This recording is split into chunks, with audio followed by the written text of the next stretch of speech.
Today, we're diving into a world where invisible fires can bring down billion-dollar industries, where scientists are analyzing dust from stars that died long before our own sun was born, and, get this, where the simple act of a memory fading might just explain the arrow of time itself. So let's just jump right in with a question. How do you fight a fire you can't see? Now, I'm not talking about a literal fire. I'm talking about a catastrophic failure, something going disastrously wrong at the atomic level, inside a piece of technology that costs billions.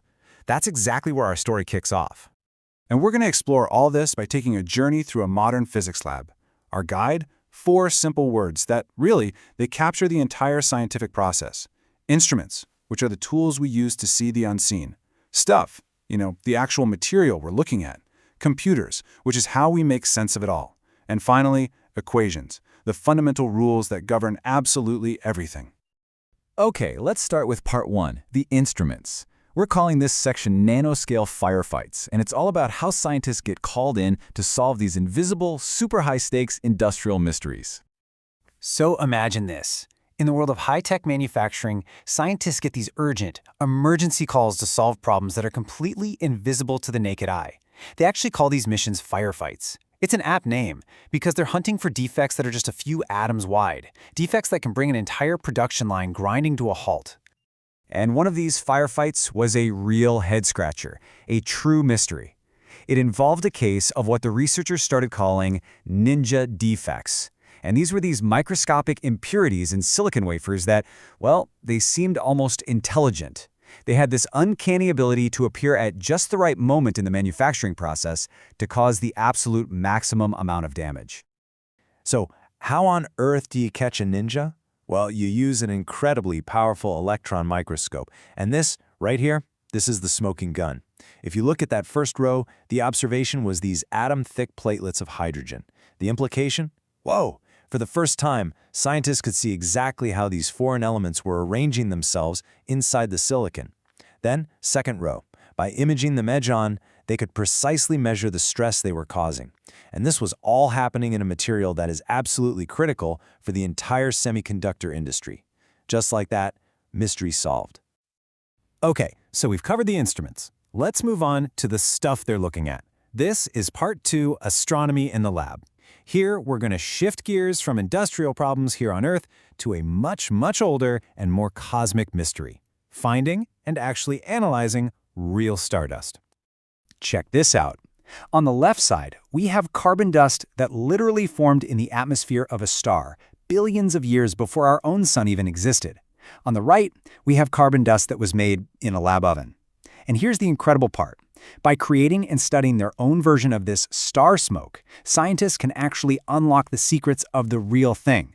And by doing that, they can understand the chemistry of our own solar system's birth. And this quote just brilliantly illustrates the mind-boggling scale of what we're talking about. Just listen to this. We're looking at heavy atoms scattered among carbon atoms shortly after they were created in a late-stage red giant star over 4.5 billion years ago. We are literally looking at the raw ingredients for planets and for us. And thanks to some absolutely incredible technology, we can zoom in so far that we can see the faint signature of a single individual heavy atom inside this ancient dust. It's almost like seeing the ghost of a star that died billions and billions of years ago. Seeing the ghost of a star is an incredible feat. But what if you could access these powerful tools yourself? Well, that's what part 3, our computer section, is all about. This is science on your screen. It's all about taking this cutting-edge research out of these multi-million-dollar labs and putting it right into your hands. And hey, this isn't just a theory, this isn't some far-off idea. This slide shows a list of real projects that you can access right now. I mean, imagine using an online electron microscope simulator to explore the nano world from your couch, or playing with a physics engine to plot a course to another star. These aren't just toys, they are powerful tools of discovery, and they're being made available to all of us. So let's focus on one really fascinating example. There's an app that turns any sound, a bird chirping, a piece of music, even your own voice, into a completely unique visual pattern. You can think of it like creating real-time sheet music for the entire world around you. And this is what makes science so cool and interactive. Take a close look at the pattern on this slide. It's a visual representation of someone speaking. Can you guess what they're saying just by looking at the shapes? It's just a fascinating way to think about how we can perceive the world in totally different ways. All right, and for our final section, we arrive at the equations. Welcome to Part 4, Rethinking Reality's Rules. This is where we step up to the whiteboard, the place where the most fundamental laws of the universe are being questioned and maybe even rewritten. Now, to understand this, we need to get a handle on one key concept: broken symmetry. It sounds really complex, but the analogy is perfect. Imagine a pencil balanced perfectly on its tip. It's totally symmetrical, right? But it can't stay that way. It has to fall. And the direction it falls in, that act of falling, is what breaks the symmetry. And that moment of breaking is what creates the reality that we actually see and experience. So, scientists are now applying this big idea to one of the biggest questions of all. Why does time only move forward? The traditional view, over there on the left, says it's because things inevitably get more messy, more disordered. But this newer view, on the right, suggests something way more profound. It's not about disorder, it's about connection. Time moves forward because the correlation, the connection, between things naturally fades away, kind of like an echo dying out, or a memory fading. So here's the crucial point. This new perspective connects something that is deeply human and intuitive, the way a memory fades over time, to the fundamental arrow of time itself. It suggests that forgetting isn't just some biological quirk, it might actually be an echo of a universal law. Okay, now I want you to look at this number. Just the number itself, 4.25. What could this possibly have to do with the fundamental laws of the universe?